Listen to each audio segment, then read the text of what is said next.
going to use some of the research highlights, some of the clear points that have come from the reviews that have been done.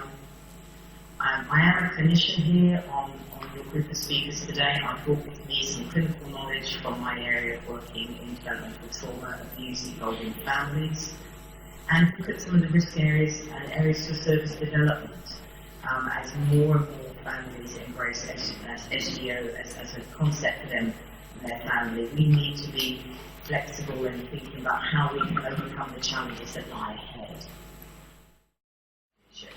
And I wanted to highlight these three pieces of research that have been done about special guardianships or kinship placements. So the fantastic work done by Jim Wade in York University, Professor Elaine Farmer in her work in Bristol with her colleagues about kinship placements, and the review that came out in December 2015.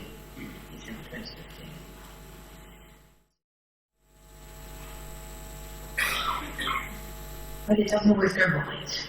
Okay, so I think sometimes families hug together particularly tightly when it doesn't go right. What's the disruption rates like? Well, not too bad if you're looking at crude definition of disruption. 1% a year will return to the care of the local authority if they were. I think when we think about what contact can be like for our families, there are so many stories, so many histories, so many experiences in the past. And when we enter, we're trying to understand that in a very short period of time to decide whether someone to become a special guardian. The pressures are really significant. I think the journey can vary for many families. The expectations that everybody has may vary at the beginning, and a few years in, they become a lot more complex.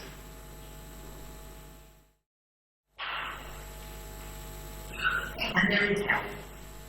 It can feel desperate at times, because our children feel desperate at times. Different things that special guardians can do for themselves, self-regulation, what do we do to look after ourselves, training. So in summary, the SGOs have offered a very positive way forward, but for specific children at a specific time when there are the right preparations put in place, and then there's a package that can continue for those special guardians over the longer term. Families do matter, their shapes and sizes, we should be evolving with them, rather than rigidity in our infrastructures. Change is inevitable and essential for these families as it is for us.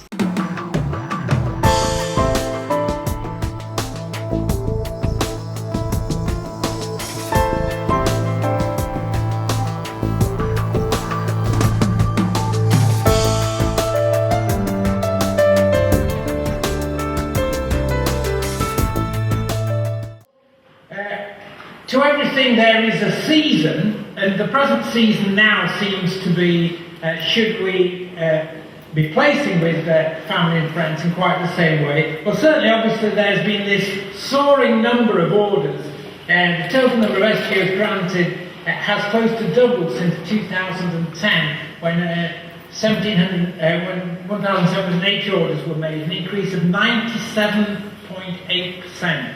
This tremendous increase in the number of SGOs that have been granted, which has given the government the vapours and has led to increased statutory guidance.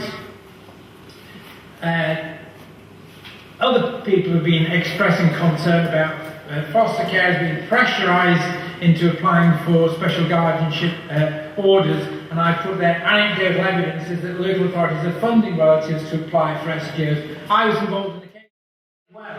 But what we are in at the moment is almost a perfect storm.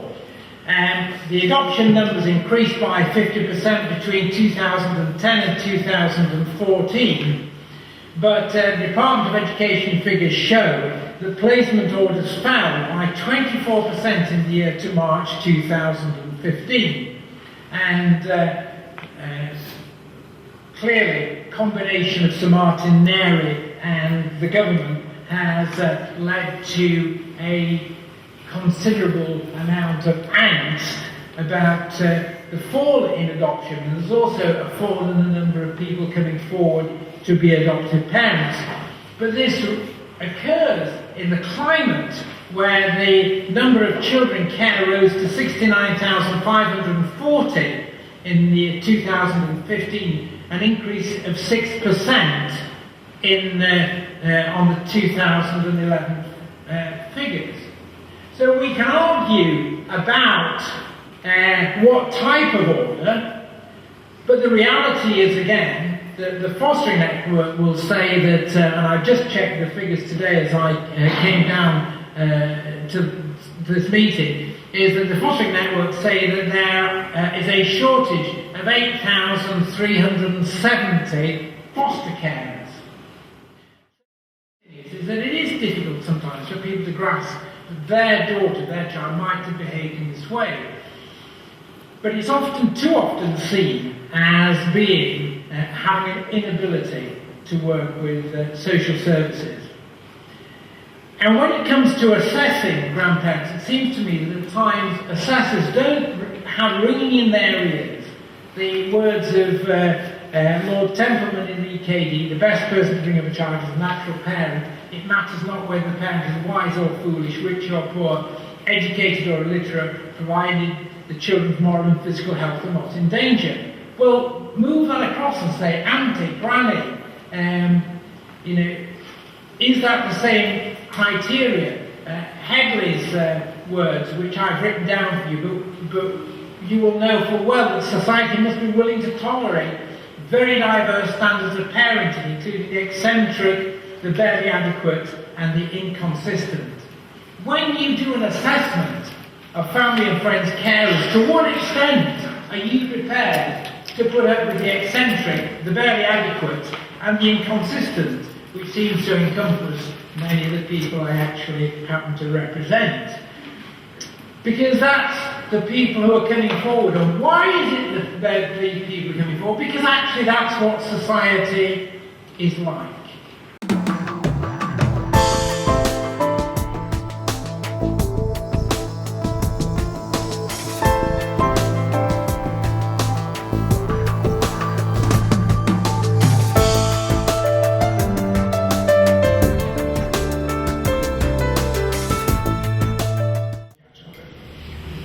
It's a real privilege to be here.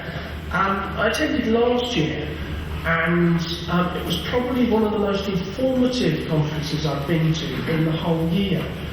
So when at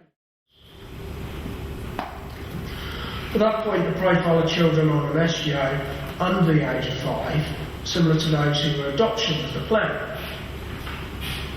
Very similar characteristics, high levels of maltreatment, familiar characteristics in the birth parents, with the toxic trio, the drug, alcohol misuse, serious mental health problems, and domestic violence.